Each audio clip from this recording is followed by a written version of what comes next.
আলোতে আপনার সবাইকে স্বাগত জানাচ্ছি। দর্শকরা, প্রথমে অনুরোধ করছি আপনারা যারা এই ভিডিওটি দেখছেন, যারা ফেসবুকে দেখছেন তারা বেশি বেশি করে শেয়ার করবেন, যারা ইউটিউবে দেখছেন তারা বেশি বেশি করে সাবস্ক্রাইব করবেন। দর্শকরা, আজকের দিনে শিলচরের রাজনীতিতে যে বিষয়টি সবচেয়ে বেশি চর্চা সেটা হলো কংগ্রেস জেলা পরিষদের দুই প্রার্থীর দুইটি করে বি ফর্ম।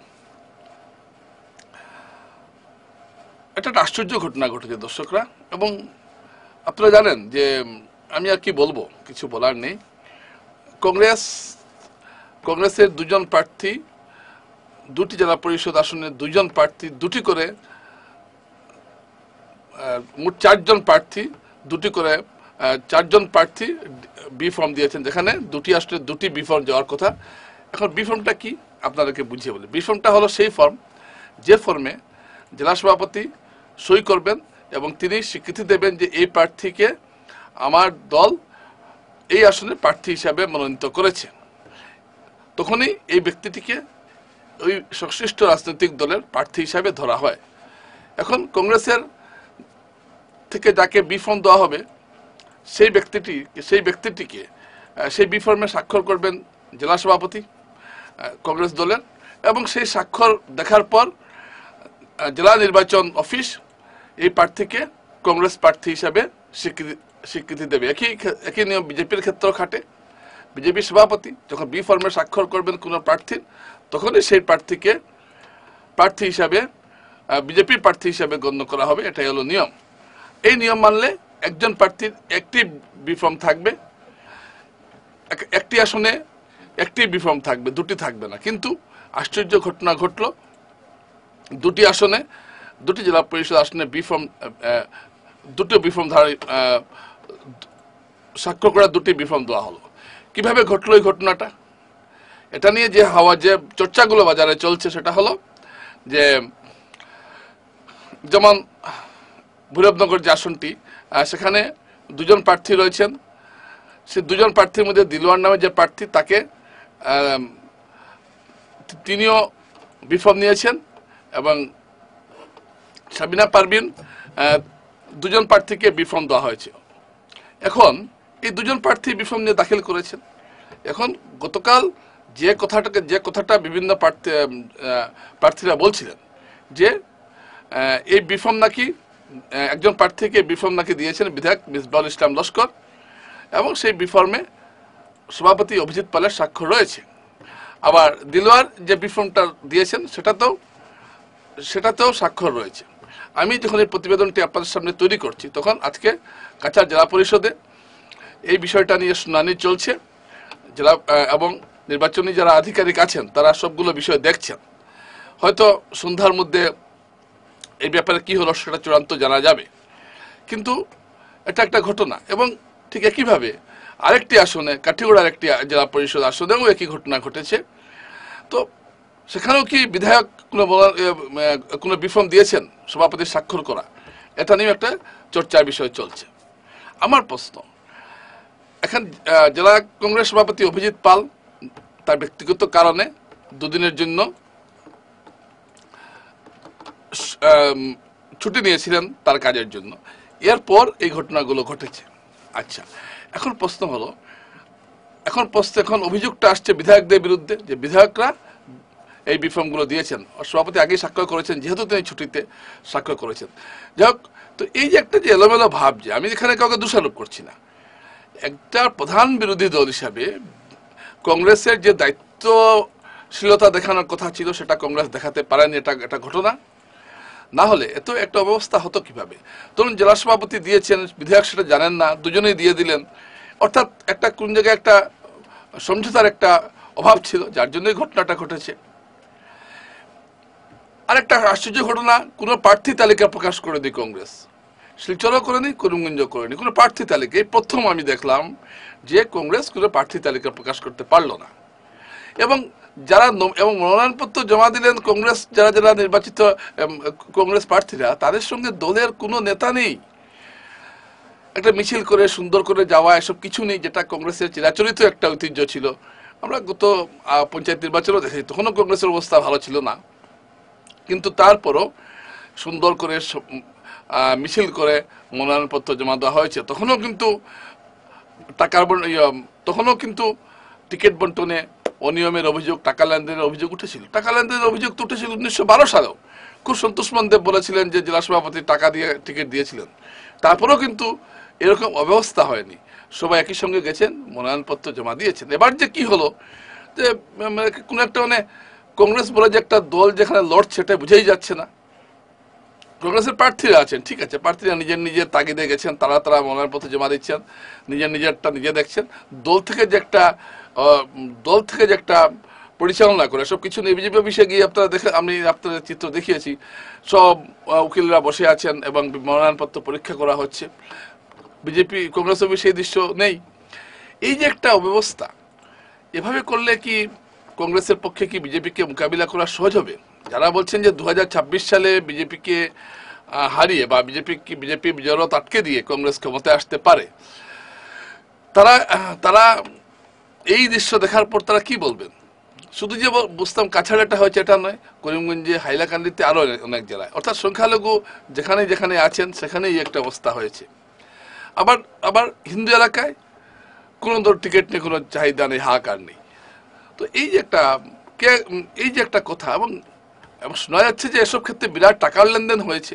আমি তো আর দেখিনি কেউ টাকা দিচ্ছেন কি নিচ্ছেন না, মারামারি হয়েছে একটা হোটেলে, এইসব কথা শোনা যাচ্ছে। এগুলো টাকা নেওয়ার অভিযোগটা নতুন কিছু নয়, এসব বিজেপিতে উঠেছে, ধরনের অভিযোগ কংগ্রেসে উঠেছে, এটাকে আমি সাংঘাতিক কিছু মনে করছি না। কিন্তু তারপরও এভাবে একটা প্রধান বিরোধী দলের তার টিকিট প্রকাশ করতে, তার প্রার্থী তালিকা প্রকাশ করতে পারলো না, একটা মিছিল করে মনোনয়নপত্র জমা দিতে পারলো না, নেতারা থাকবেন, মনোনয়নপত্র জমা দিবেন, কিছুই করতে পারলেন না।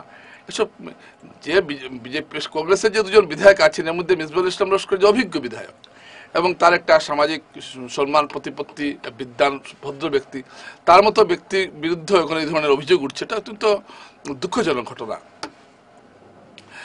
যেখানে তিনি নিজে থেকে সব মনোনয়নপত্র পরীক্ষা করে দেওয়ার কাজ অভিভাবকের মতো করতে পারতেন, সেখানে দেখা গেল যে প্রত্যেক প্রার্থীরা নিজের এখন পর্যন্ত আমরা পুরোপুরি জানতে পারলাম না কোন আসনে কোন প্রার্থী কংগ্রেসের দাঁড়িয়েছেন বা দাঁড়াতে যাচ্ছেন। এটা যোগাকচুরি একটা ব্যাপার। তো আপনারা বলবেন তাহলে তো কংগ্রেস নিশ্চিন্ন হয়েছে, আমি কথা বলবো না। আসলে কি হয় জানেন, আমি বলি নির্বাচনটা এমন একটা জিনিস, সবসময় যে সংগঠনের দরকার আছে। আচ্ছা বলুন তো, ধলাইয়ে কংগ্রেসের কি সংগঠন ছিল, কিন্তু কংগ্রেস এত ভালো এখানে রেজাল্ট করতে পেরেছিল ধলাইয়ে, এবং যে জিপিগুলো পুরোপুরি হিন্দু অধ্যুষিত জিপি, সেখানে কোনোটা কংগ্রেস 40%, কোনোটা 35% ভোট পেয়েছিল, যেখানে গত লোকসভা নির্বাচনে মাত্র 5% ভোট পেয়েছিল। এখানে কি কংগ্রেসের কোনো সংগঠন ছিল না? এটা প্রতিষ্ঠার বিরোধী হওয়ার জন্য ভোটটা পেয়েছে। ঠিক পঞ্চায়েতেও সেইভাবে, পঞ্চায়েতের যে প্রতিষ্ঠার বিরোধী হাওয়া, অনেক প্রার্থীর উপরে গাফিলতি, এসব কারণে কিন্তু কংগ্রেস একটা ভোট পাবে। যারা ভাবছেন যে কংগ্রেস নিশ্চিন্ন হয়ে গেল, উড়ে গেল, তারা কিন্তু মূর্খের স্বর্গে বাস করছেন। হয়তো হারতে পারে, কয়েকটা সিট জিততেও পারে, কিন্তু এরকম ভাববেন না যে নিশ্চিন্ন হয়ে গেছে। তার নিজস্ব ভোট ব্যাংক আছে, এবং বিজেপি বিক্ষুব্ধ প্রার্থীদের যে বিক্ষুব্ধ ভোটটা, ধরুন বিজেপি 4-5 জন টিকিট পেয়েছেন, একজন পেয়েছেন, যে বাকি যে 4 জন পাননি, তারা ভেতরে বলবেন কংগ্রেসের দিকে ভোট ট্রান্সফার করে। এটা করবেন, আমি জানি, কারণ এটা হলো স্থানীয় সংঘর্ষ, তো করবেনই এটা। এর কিছু সুফল কংগ্রেস পাবে, যেটা কোনো জায়গায় বিজেপি এমন প্রার্থী দিয়েছে, এমন দুর্বল প্রার্থী দিয়েছে, আমি নামটা আমি এখন বলবো না, এই দুর্বল প্রার্থীর জন্য বিজেপি অনেক ভোট কমবে। কারণ একটা প্রার্থীকে, সব তো বিজেপি এমন কিছু প্রার্থী দেওয়া হয়েছে, এবং একজন প্রার্থী বলছেন মুখ্যমন্ত্রী, কৌশিক রায়কে মুখ্যমন্ত্রী বলছেন, তো এই ধরনের প্রার্থী আছেন বিজেপিতে। তবু এরা ভোট পাবেন, কিন্তু কিছুটা কম পাবেন, এই ভোটটা কংগ্রেসের দিকে যাবে। তাই কংগ্রেস যে একেবারে নাই হয়ে গেছে, নিশ্চিন্ত হয়ে গেছে, এটা ভাবার কিছু নেই। আমি যেটা বলতে চাইছি, যে একটা বিরোধী দল হিসাবে কংগ্রেস করছেটা কি, এটা অনুশাসন নেই, আর এই এত টাকা পয়সার অভিযোগ আমি তো দেখিনি, কিন্তু এত অভিযোগ কেন উঠবে? এত অভিযোগ উঠার তো কোনো কথা নয়। এত বিশৃঙ্খলা কেন? শৃঙ্খলার চিহ্ন মাত্র নেই। একটা সুন্দরভাবে একটা দল পরিচালিত হবে, এটাই তো নিয়ম। এতে কি হয়েছে? এতে যারা গণতন্ত্রে বিশ্বাস করেন এবং যারা চান যে এই দেশে একটা শক্তিশালী বিরোধী দল থাকুক, তারা হতাশ হয়েছেন। আমরা তো চাই না, আমি তো ব্যক্তিগতভাবে একদলীয় শাসনের পুরোপুরি বিরুদ্ধে। আমি চাই একটা শক্তিশালী দল, শাসক দল যেমন থাকবে, তেমন একটা শক্তিশালী বিরোধী দল থাকবে। কিন্তু এখানে কি হচ্ছে, এইভাবে যদি কংগ্রেস চলতে থাকে, তাহলে তো আর কোনোদিনই ক্ষমতায় যেতে পারবে না। কংগ্রেসের যদি প্রধান বিরোধী দল হিসেবে টিকে থাকতে হয় বা ভবিষ্যতে শাসন ক্ষমতা যেতে হয়, তাহলে কিন্তু প্রথমে দলের ভিতরে শৃঙ্খলা আনতে হবে। কত ভোট পেলাম বা কতটা আসন পেলাম এর চাইতে বড় কথা কংগ্রেসের উচিত দলকে গঠন করা, তৃণমূল স্তরে দলকে গঠন করা। এটা কে পারবেন? আমার তো মনে হয় না বর্তমান সভাপতি ভূপেন বোরার দ্বারা এই কাজ সম্ভব হবে। কংগ্রেসের এই মুহূর্তে প্রদেশ সভাপতি বদল করা প্রয়োজন এবং এমন একজনকে দায়িত্ব দেওয়া উচিত যিনি দলের হাল ধরতে পারেন, তাহলেই কংগ্রেস বিজেপিকে মোকাবিলা করতে পারবে, না হলে নয়। বিজেপি একটা সুসংহত শক্তি, আপনারা দেখেছেন, আমি দেখিয়েছি কিভাবে তারা কাজ করছে। কিন্তু কংগ্রেস কি করছে? কোনো একটা শৃঙ্খলা নেই, কিচ্ছু নেই, মানে একটা একটা মানে প্ল্যাটফর্মের মতো, রেলওয়ে প্ল্যাটফর্মের মতো। এরকম হয় না একটা দল। আমরা সাংবাদিকতা করি, আমরা চাই বিরোধী দলগুলো থাকবে, আমাদেরও সুবিধা হয় ভালো করে সংবাদ করতে। আপনাদের কাছে সংবাদ, কংগ্রেসের কি সংবাদ দেবো আপনাদের কাছে? এইগুলোই সংবাদ। দুই পার্টি একটি আসনে দুটো করে বি ফর্ম দেওয়া হচ্ছে। এবার কতটুকু অব্যবস্থা থাকলে এটা হতে পারে? কোনো কারণে হয়েছে এ ধরনের ঘটনা। দর্শকরা, আমি আমি এইগুলো কথা এই জন্যই আনছি, আমি খুল্লাতে এগুলো কথা এই জন্যই আনছি যে এই যে একটা কংগ্রেসের যে একটা এখন যা পরিস্থিতি তৈরি হয়েছে, অন্তঃশ্বাস শূন্য হয়ে গেছে দলটা, বিশেষ করে কাছাড়, করিমগঞ্জ, হাইলাকান্দিতে। করিমগঞ্জে আরও ভয়াবহ অবস্থা, হাইলাকান্দিতে তো সভাপতির উপর চড়াও হয়ে গেলেন অনেকে। করিমগঞ্জে তো খুল্লা টিকিট বিক্রি করার অভিযোগ উঠছে। এই যে 3টি জেলায় কংগ্রেসের এই যে একটা হতদরিদ্র চেহারা ফুটে উঠেছে, এর দ্বারা কি বিজেপির সঙ্গে লড়াই করতে পারবে? এবং যেসব সংখ্যালঘুরা পয়সা দিয়ে যেমন অভিযোগ উঠছে পয়সা দিয়ে টিকিট কিনেছেন, তারা কার কাছ থেকে টিকিট কিনছেন? যারা একটা ভোট টানার ক্ষমতা নেই তাদের কাছ থেকে টিকিট কিনছেন। এতে তো সংখ্যালঘু জনমানুষেরও একটা আঘাত লাগবে যে আমরা এত কষ্ট করে দলকে দাঁড় করাচ্ছি, সারাদিন কাজ করছি, টিকিট কিনছি, কাকে টাকা দিচ্ছি? যারা দলটাকে চালাচ্ছেন কোনো কিছু না করে এবং সময় মতো শুধু টাকাটা দিচ্ছেন। এই ধরনের কথা অভিযোগ উঠছে এবং এটা অত্যন্ত দুঃখের সঙ্গে আমি বলছি যে একটা ঐতিহ্যবাহী বিরোধী দল হিসাবে কংগ্রেস কিন্তু এই বছর এই পঞ্চায়েত নির্বাচনে কিন্তু আমরা যারা সাংবাদিকতা করি, আমরা যারা রাজনীতির বিশ্লেষণ করি বা রাজনীতিকে কিছুটা বুঝি, আমাদের মতো মানুষকে হতাশ করেছে। এতে ব্যক্তিগতভাবে হয়তো আমাকে অনেকে মনক্ষুণ্ণ হতে পারেন। কারণ দেখুন, কংগ্রেসের যারা আছেন তাদের সঙ্গে আমার অত্যন্ত ভালো সম্পর্ক, বিজেপির যারা আছেন তাদের সঙ্গেও অত্যন্ত ভালো সম্পর্ক। কিন্তু যখন একটা ঘটনা ঘটে তখন তো বসে থাকা যায় না। আজকে বিজেপি অফিসে দিয়ে ধরনের ঘটনা ঘটতো, আমি ঠিক একইভাবে বলতাম। এতে আমাকে কেউ কি ভাবলেন এটা আমি দেখতাম না, ঠিক একইভাবে কংগ্রেস অফিসে এটা ঘটেছে, এটা আমি বলবো। এতে ব্যক্তিগতভাবে আমাকে কে কি ভাবলেন আমি তাদের কাছে ক্ষমা প্রার্থী যদি আপনাদের কাছে কোনো আঘাত দিয়ে থাকি। কিন্তু এই কথাটা আমাকে বলতেই হচ্ছে, কারণ প্রধান বিরোধী দল হিসাবে দায়িত্ব পালনে কিন্তু আপনারা ব্যর্থ হয়েছেন। নমস্কার।